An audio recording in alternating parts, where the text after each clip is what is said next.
Can't you ever smile? What's wrong with you? It's embarrassing. Quit freaking crying. What? You don't ever get mad? Ever? Oh, yeah. Thank you, John. So that's a small, very, very small taste of what I was like daily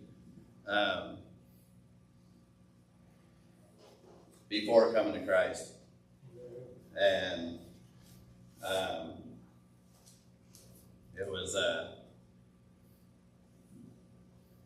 it was pretty lonely, and it was miserable. And before coming to Christ, I was a very angry man. I was an unpredictable man. I was a man that refused to submit to anything or anyone. And I was miserable. I was weak. My unity was with misery and anger. And I couldn't see past my own thoughts and emotions. And sorry, my heart's kind of pumping a little bit after doing that. That's okay. To make myself, I can just talk louder without the mic. Does that sound fine? But you can get a little closer and have it closer to you. To make myself feel better, I smoked like a ridiculous amount of marijuana. Even my fellow stoner friends were like, "Man, that guy's got a problem." And I belittled people constantly, and I always pointed out the wrongdoings of other people. And my wife, who was there for me always and supported me, sadly received the worst of what I brought to this world. And behind closed doors, just like any other abuser, I was much worse than I was in public. And in public, I was pretty bad. I had no problem flipping out in public and yelling at people I didn't know, and it didn't matter to me. And if you were in the way of my anger or just there, you were gonna feel what I felt. And I was embarrassing to be around. I was even scary to be around at times. And if you told me that, I took great offense to it.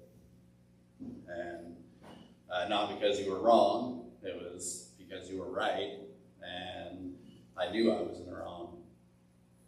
And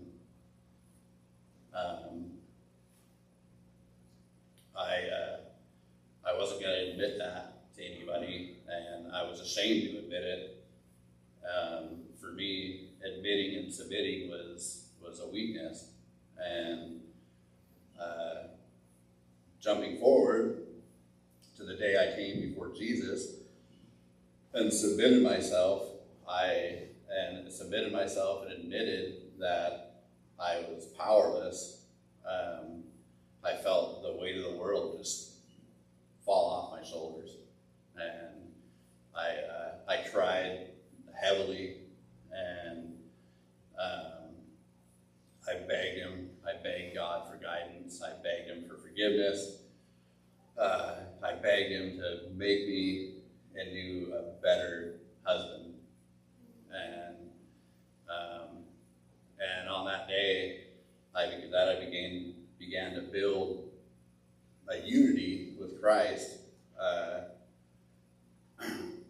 And today, I find joy in submitting myself to Christ, and submitting myself to my wife and to you, the church. And today I don't yell at people, and I don't belittle my wife or other people, I find it almost impossible to do anymore. And that's a pretty amazing thing. And I let my wife know multiple times a day that I love her and what I love about her and why I love her. I make it a point to do the same with my church family.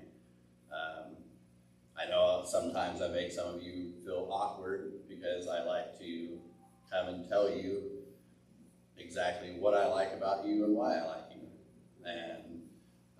But I find joy in acknowledging you and telling you what I like about you and why I enjoy you as a person.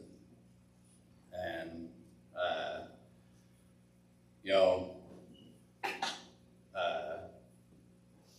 one handful at a time, one handful of clay at a time, God is molding us into what we need to be.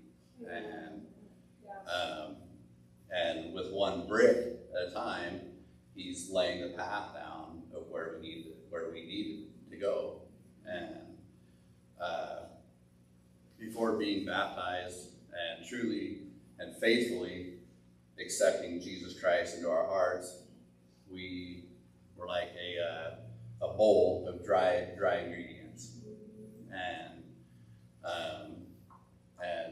you know what happens when you try to pick up dry ingredients, it all just falls through your hands.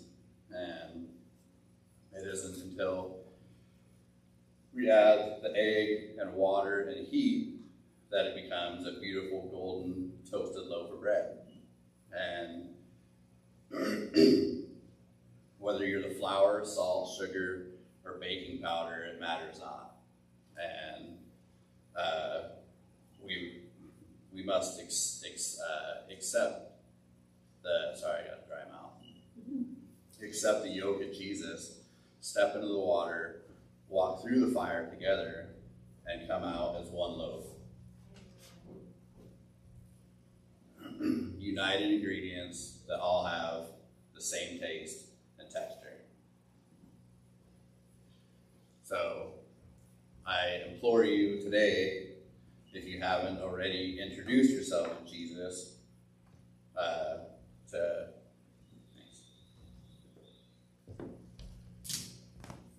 if you haven't already introduced yourself to Jesus, do so. Hit your knees when you're alone, build that unity with Him, and build